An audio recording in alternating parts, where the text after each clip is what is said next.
Bienvenue à tous à notre deuxième épisode, Le pouvoir de l'espérance. Nous sommes ravis de vous retrouver chaque jour pour explorer ensemble la foi et l'espérance. Avant de laisser la place à Pasteur Alfonso, je vous propose de découvrir le morceau Sauvetage, cover Rescue de Lorendegg, interprété par Teresa Vectol.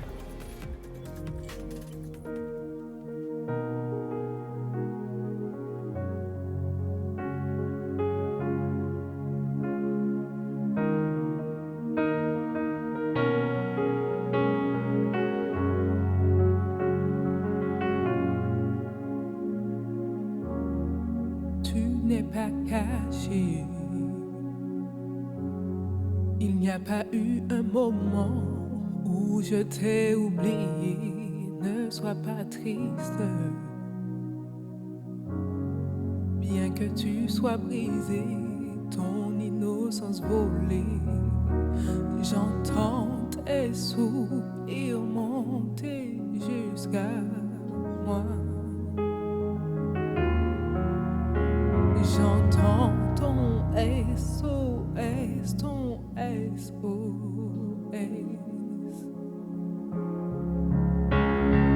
J'enverrai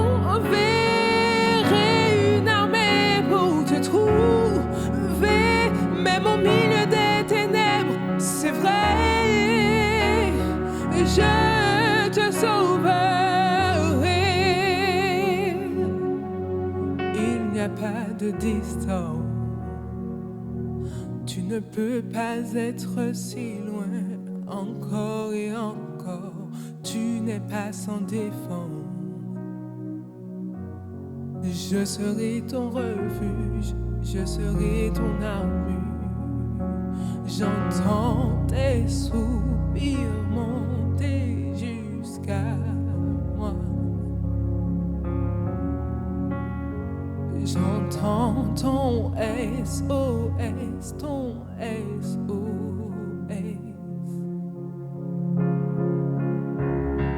J'enverrai une armée pour te trouver, même au milieu des ténèbres, c'est vrai, je te sauverai.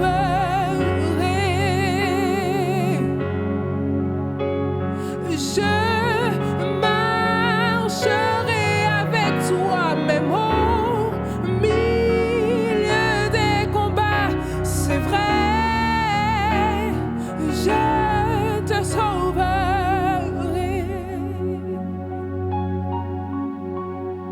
J'entends tes soupirs, il ne t'en reste plus. J'enverrai une armée pour te trouver, même au milieu des ténèbres, c'est vrai, je te sauverai.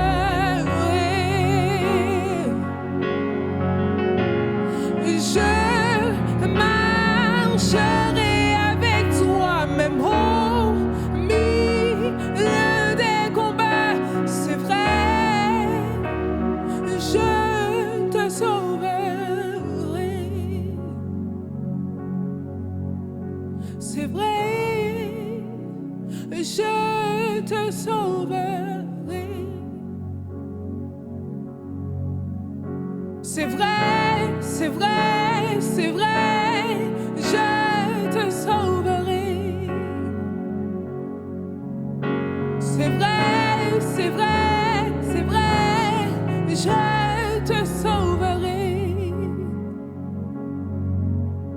C'est vrai, c'est vrai, c'est vrai, je te sauverai. Aujourd'hui, nous explorons avec le pasteur Alfonso qu'est-ce qu'un signe de foi. Nous plongerons avec lui dans les histoires de la Bible pour guider cette réflexion.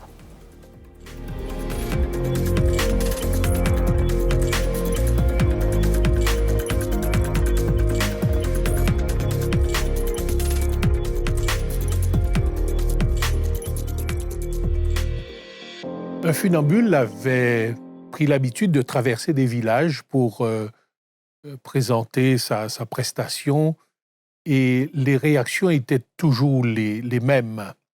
Alors, qu'est-ce qui se passait? Donc, il arrivait, tendait son câble et les gens approchaient, donc venaient pour voir le spectacle. Et sa première question était, est-ce que vous pensez que je peux rouler sur ce câble d'un bout à l'autre?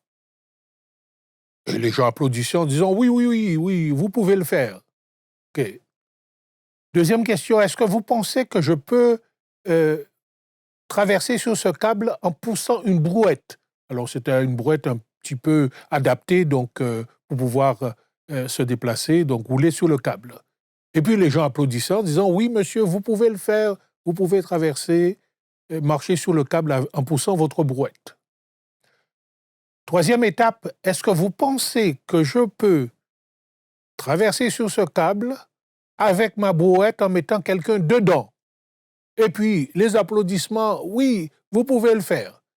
Qui d'entre vous veut monter dans la brouette? Personne. C'était le silence complet. La foule croyait que cet homme était capable de faire beaucoup de choses. Traverser sur le câble, pousser une brouette, même mettre quelqu'un dedans. Mais que l'un d'entre eux puisse monter dans la brouette, ça c'était autre chose. On croyait en lui, mais on ne le croyait pas.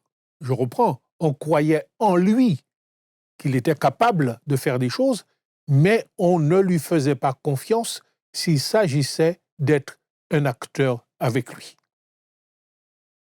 Aujourd'hui, j'aimerais vous inviter à faire un retour dans le temps et d'assister à une scène très inspirante. Rassurez-vous, il ne s'agit pas d'un funambule, mais quelqu'un d'extraordinaire que vous allez découvrir. Dans Jean chapitre 2, à partir du verset 1, le récit est présenté de cette manière. 3 jours après, il y eut des noces à Cana en Galilée. La mère de Jésus était là. Et Jésus fut aussi invité aux noces avec ses disciples. Le vin ayant manqué, la mère de Jésus lui dit, « Ils n'ont plus de vin. » Jésus lui répondit, « Femme, qu'y a-t-il entre moi et toi? Mon heure n'est pas encore venue. » Ensuite, voilà ce que Marie dira à ceux qui étaient à la cuisine, je dirais ainsi. Sa mère dit au serviteur, « Faites ce qu'il vous dira. » Or, il y avait là 6 vases de pierre destinés aux purifications des Juifs et contenant chacun 2 ou 3 mesures. Donc cela faisait quelques hectolitres. Jésus leur dit, « Remplissez d'eau ces vases. » Et ils les remplirent jusqu'au bord. Que vont-ils faire ensuite? Eh bien, ils vont emmener ces jarres près de l'ordonnateur du repas, celui qui animait la soirée, en tout cas qui animait le mariage.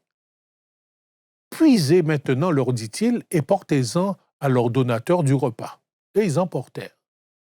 Quand l'ordonnateur du repas eut goûté l'eau changée en vin, ne sachant d'où venait ce vin, tandis que les serviteurs qui avaient puisé savaient d'où venait ce vin, il appela l'époux, donc l'ordonnateur, celui qui animait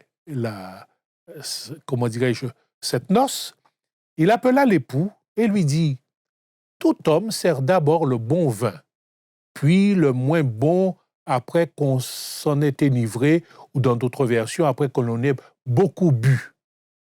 Toi, tu as gardé le bon vin jusqu'à présent. » Tel fut à Cana en Galilée, le premier des miracles que fit Jésus. Il manifesta sa gloire et ses disciples crurent en lui. Il est extraordinaire d'admirer la foi déjà de Marie, la mère de Jésus.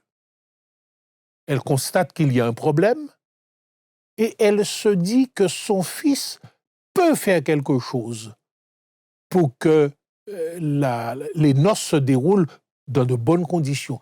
Et elle s'adresse à Jésus avec délicatesse. La réponse de Jésus peut surprendre. « qu'y a-t-il entre moi et toi? On a l'impression que Jésus est gêné par la demande de sa maman. Mais cependant, Marie entrevoit, anticipe et se dit que son fils va faire quelque chose et demande aux gens de faire tout ce que Jésus leur dira de faire. Et le résultat est le suivant. Donc, ses disciples, les premiers disciples, crurent en Jésus. Jésus va manifester sa gloire en opérant son premier miracle. Et l'apôtre Jean va utiliser beaucoup ce terme de séméion, qui veut dire signe. C'est le premier signe que Jésus va montrer ici à ses disciples, alors qu'ils sont au début de leur expérience avec lui. Nous sommes ici, mesdames et messieurs, face à un signe de foi. Permettez-moi de l'exprimer ici. Signe de foi venant de Marie et en même temps signe de foi venant des disciples. Il est important non seulement de croire, et l'apôtre Jean nous le dit, celui qui ne croit pas Dieu fait Dieu menteur, puisqu'il ne croit pas au témoignage que Dieu a rendu à son Fils. Croire, c'est une chose, mais faire confiance, c'est autre chose. Et voilà ce que dira Jacques dans Jacques 2, verset 19. Tu crois qu'il y a un seul Dieu, tu fais bien. Les démons le croient aussi et ils tremblent. Donc nous résumons. Il est important pour nous de faire un pas de plus, de ne pas simplement croire en Dieu, mais de faire confiance à Dieu.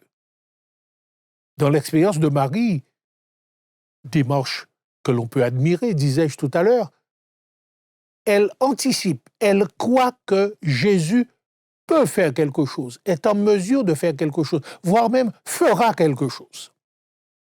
C'est pourquoi lorsque son fils lui dit « Femme, qu'y a-t-il entre moi et toi ?» elle ne prête pas attention à cette remarque.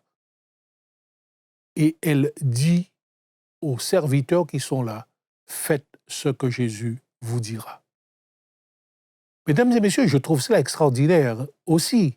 Et nous pourrions aujourd'hui nous dire « Mais que peut-on faire de cette parole prononcée par Marie ?»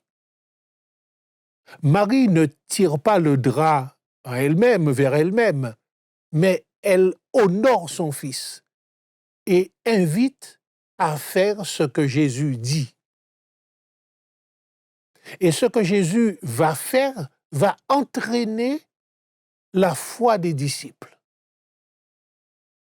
C'est un signe, le miracle, c'est un signe qui va produire la foi. C'est pourquoi je disais il y a un instant, c'est un signe de foi. Pas un signe de quoi, un signe de foi. Un signe qui emmène à la croyance, disant que Jésus, non seulement il est fils des hommes, il vit parmi les hommes, mais au-delà de cela, Jésus est fils de Dieu, capable de quoi faire? À partir de la matière qui se trouve, qu'il a sous la main, de l'eau, cette eau va être transformée en vin. Cela nous fait remonter, on pourrait dire, au début, même à la Genèse, au commencement.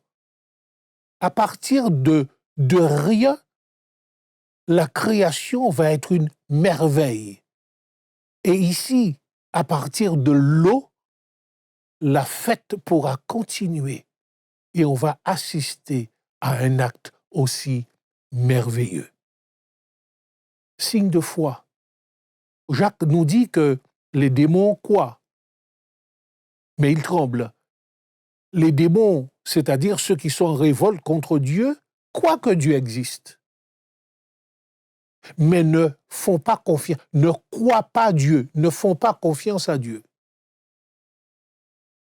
Et j'aimerais nous poser aussi cette question, vous poser cette question, où en êtes-vous? Êtes-vous simplement des croyants? Vous croyez que Dieu existe, mais est-ce que vous êtes des croyants avec un plus? Est-ce que vous êtes des croyants en plus sur cette planète, mais est-ce que vous êtes des croyants avec un plus? C'est-à-dire, vous croyez Dieu, vous faites confiance à Dieu et ce qu'il dit a du poids dans votre existence. Rappelez-vous l'histoire du début. ces gens qui étaient là, ces badauds qui applaudissaient, qui croyaient que le funambule pouvait accomplir des exploits, mais personne n'a osé ou n'osait l'accompagner dans ses exploits. Croire que Dieu existe, c'est une bonne chose. Croire, c'est ce qu'il y a de mieux.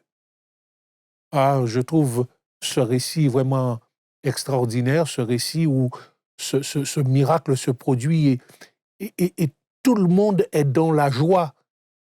Alors à l'époque, les réceptions de mariage duraient longtemps parce que les conviés pouvaient venir de loin et il fallait qu'il y ait à manger et à boire pendant plusieurs jours. Et dans ce mariage, eh bien, le vin, cette boisson précieuse, a manqué. Que faire? Les mariés ne se doutaient de rien, mais ceux qui étaient là pour alimenter la noce avec cette boisson précieuse, ceux-là savaient qu'il y avait un manque. Et qui pouvait combler ce manque?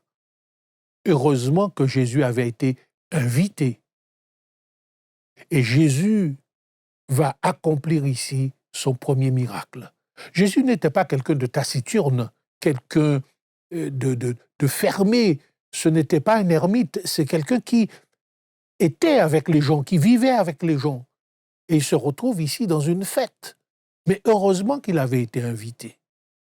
Et ce jour-là, il y aura le signe de la foi ou les signes de foi, ce qui va créer quelque chose d'extraordinaire dans la vie de ses disciples, ou en tout cas qui va jeter une première base leur permettant d'aller plus loin avec le Maître Jésus. Alors, bien sûr, nous devons nous poser la question aujourd'hui, Jésus est-il le bienvenu dans nos vies, dans nos affaires, dans nos fêtes? Et nous voyons que lorsqu'il y a un manque, s'il est là, le manque peut être comblé. S'il n'est pas là, eh bien, on se retrouve en difficulté. Est-ce qu'il y a un manque dans votre vie? Est-ce que tout va bien? Est-ce qu'il n'y a rien à redire? Alors, s'il y a un manque, il y a quelqu'un à qui vous pouvez faire appel et qui peut venir vous accompagner et combler ce manque. Manque affectif, manque financier, ou que sais-je. Mais appelez-le. Appelez-le et demandez-lui de remplir ou de combler ce manque. Et vous verrez, s'il n'accomplira pas pour vous, personnellement, un signe de foi, un signe qui va vous entraîner, qui va vous propulser dans une expérience nouvelle, dans une première ou peut-être une expérience nouvelle, une autre expérience. Mais faites appel à lui. Faites toujours appel à lui. Et il saura remplir votre vie, ou en tout cas combler les manques, et vous permettre d'avoir déjà maintenant une vie épanouie. Car il est dit, et c'est Jean lui-même qui le répète, au chapitre 10 de son évangile, il dit que Jésus est venu afin que ses brebis aient la vie et que ses brebis soient dans l'abondance. Ne voulez-vous pas vivre une telle expérience et signer votre foi, signer votre confiance en Dieu? Anticipez, comme Marie croit qu'il est en mesure de faire, et lorsqu'il accomplira ce miracle, qu'il posera ce signe de foi dans votre vie, alors vous pourrez aller beaucoup plus loin dans une expérience exaltante. Laissez-moi prier avec vous. demandez. De votre part, et vous pourrez faire la même chose, mais demandez pour vous, si vous l'acceptez, que Jésus vienne et remplisse les manques qui existent dans votre vie. Merci Seigneur pour ce que tu viens de nous présenter, pour ce récit magnifique où ton Fils a manifesté sa gloire, ta gloire en même temps, mais a répondu à un besoin qui était essentiel à ce moment-là. Le Christ, s'il est toujours présent, si je l'invite dans ma vie et si je le laisse m'accompagner jour après jour, il saura me guider, il saura remplir les manques de mon existence. Alors, puisque plusieurs l'ont expérimenté, moi-même, je voudrais te prier pour ces hommes, ces femmes, ces jeunes gens, ces jeunes filles qui ont été au contact de ta parole aujourd'hui. Une parole vivifiante, une parole qui fait du bien, une parole qui nourrit, une parole qui désaltère, une parole qui permet de passer de l'ordinaire à l'extraordinaire. Alors, s'il te plaît, manifeste-toi dans la vie de ces hommes et de ces femmes, de ces jeunes gens et de ces jeunes filles qui ont été au contact de ta parole et fais de leur vie ordinaire, à partir d'aujourd'hui, une vie extraordinaire pour ta gloire et pour le bonheur de chacun. Je t'ai ainsi prié dans le nom de ton Fils Jésus. Amen. C'est tout pour aujourd'hui, chers téléspectateurs. Nous espérons que vous avez trouvé une source d'encouragement. Merci, Pasteur Alfonso, pour ces mots édifiants. N'oubliez pas, la foi nous guide sur le chemin de l'espérance. On se dit à demain pour une nouvelle dose d'inspiration.